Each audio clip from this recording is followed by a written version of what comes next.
Hey, welcome to Tuesday Talks. I'm Tanner. I'm Jono. And I'm Connor. And today we are breaking down Pastor Julie's sermon that was on Sunday, all about what I would probably argue is one of the most famous parables in all of the Bible, the parable of the Good Samaritan. Julie actually took a slightly different twist on it, though, I would say. Most of the time we hear the Good Samaritan as, go and be like the Good Samaritan, right? You see the person who's kicked down, beaten up, bullied, abused, whatever term you want to use, and be the person who doesn't just pass by them, but help that person. Julie took a slightly different twist on it, actually, which I thought was pretty refreshing since I've heard that sermon many, many times. And that was actually all about mercy and showing mercy. And mercy comes with some risk, but also leading up to the Samaritan, or leading up to the parable of the Good Samaritan, Jesus is getting questioned, what can I do to inherit the kingdom of God? And he responds back with a question of what does the teaching say, right? And essentially it's, love God, love your neighbor as yourself, and do all of that perfectly with every part of your being. And what we discover is, of course, that's impossible, right? Yeah. And so one question I'm going to pose out to you guys is, what's a practical way, or what are your guys' thoughts on ways that we can be, yes, the Good Samaritan, and show that love to others and that mercy to others, but also what are your guys' thoughts on, what can we do to inherit the kingdom of God? Yeah, I actually love that question, and I love the way you posed it, because you're right. We're not perfect, and we can never be perfect. Yeah. If we've sinned once, by the way at least the Old Testament phrases it, is we can't accept the kingdom of heaven. And that's where the New Testament and everything just comes and just says, no, you can't do anything. You can do your best, and I want you to do your best, but it's by the grace of God. It's by it's just by having Him say, yeah, you are forgiven and you're free, and you can come, and that's awesome, and it's humbling. It's really humbling to just walk in life and be like, I'm not perfect. I can strive to be my best. I'm in this scenario. I may not be the Good Samaritan. I'm the guy on the ground, but I can at least try in the future. Now knowing that I'm humbled, I'm saved, to try and do my best to be the Good Samaritan. And that first step from being humbled to doing your best is really it's just a great way to live life. It's always just this constant cycle of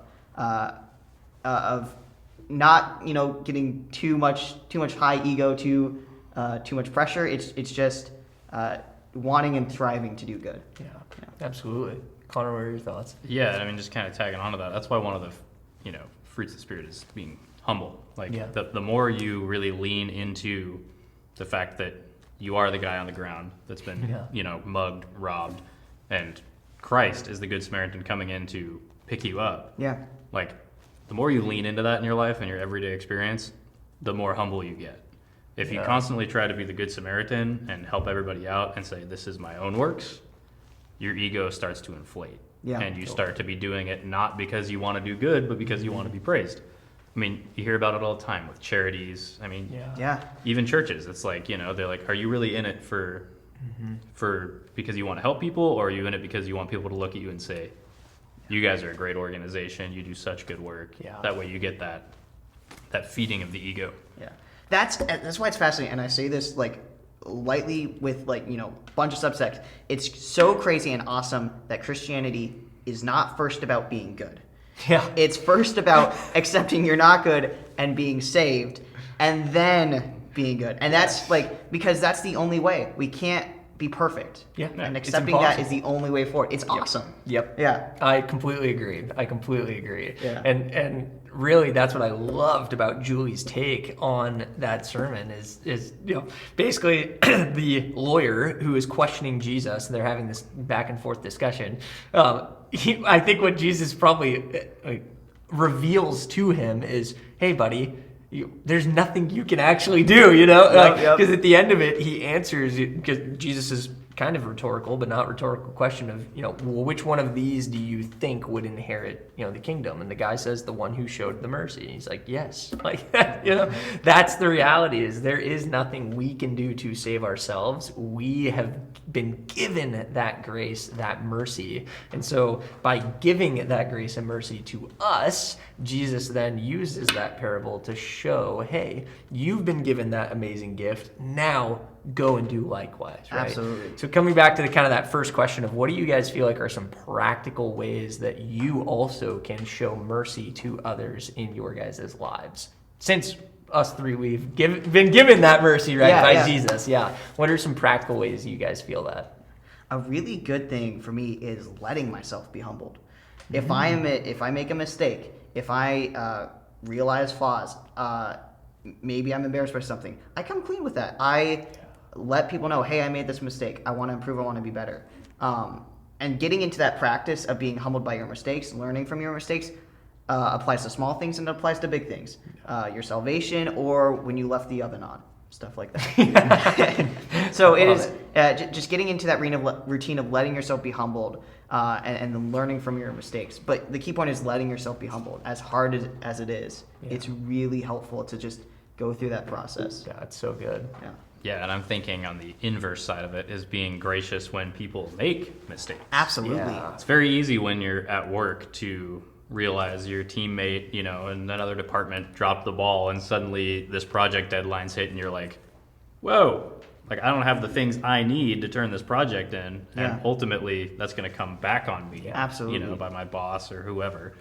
And it's really easy to turn to them and be like, man, like why do they have a job? Like they don't do anything at work. Be gracious. Have a conversation. Absolutely. Don't just let the mistake slide, obviously. Absolutely. But have a conversation. Say, hey, man, like I noticed this didn't get done, and that's impacting me. What can we do to form a better partnership? Yeah. Like stuff like that is so simple to do, but it's very difficult because your gut reaction when something is ultimately affecting you is to get defensive and angry and try and shift that blame. Yeah. That way you're looking good in the eyes of whoever's above you in the org chart. Yeah. And Julie mentioned actually in the sermon as well that mercy or grace is sacrificial. It has to be. So in like an example like that, you might sacrifice yourself as the quote unquote offering of getting chewed out by your boss or whatever it may be. But some of that grace, some of that mercy, it has to be sacrificial because that's what Jesus showed to us, right? He was the living sacrifice that gave us that grace and mercy, and it's so good. It's great awesome. Answers from both of you. So awesome. Well, hey, that's a wrap for today. Really appreciate everyone tuning in. Tune in next week as well for another Tuesday talk. And again, I'm Tanner. I'm Connor. And I'm Jono. All right. We'll see you soon. Take care, guys.